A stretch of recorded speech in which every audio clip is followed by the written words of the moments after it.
বাংলাদেশের ক্রিকেট ইতিহাসে এমন কিছু ব্যাটসম্যান রয়েছে যাদের ব্যাটিং দক্ষতার ধারাবাহিকতা ও সাফল্যের গল্প আজও কোটি ভক্তকে অনুপ্রেরণা যোগায়। জেনে নিন বাংলাদেশের ইতিহাসে সেরা 5 জন ব্যাটসম্যান কারা। পঞ্চম স্থানে রয়েছে হাবিবুল বাশার। বাংলাদেশে টেস্ট ক্রিকেটের সূচনা লগ্নের অন্যতম ভরসা। তিনি ভয়ডরহীন ব্যাটিং দিয়ে টেস্ট ক্রিকেট শুরু করেন।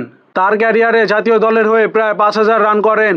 চতুর্থ স্থানে রয়েছে মাহমুদুল্লাহ রিয়াদ। তিনি চাপের মুহূর্তে ঠান্ডা মাথায় খেলার একজন ফিনিশার। 2015 সালে বিশ্বকাপে টানা 200 রানের বাংলাদেশের ইতিহাস গড়েন। তার আন্তর্জাতিক রান 9000-এর বেশি।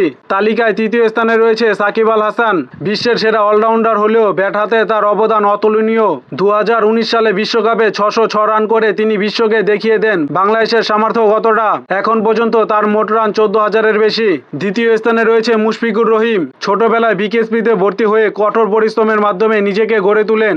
2013 সালে শ্রীলঙ্কার বিপক্ষে তার করা ডাবল সেঞ্চুরি ছিল বাংলাদেশের টেস্ট ইতিহাসের এক মাইলফলক। 3 ফরম্যাটে 14500-এর বেশি রান করেছেন তিনি।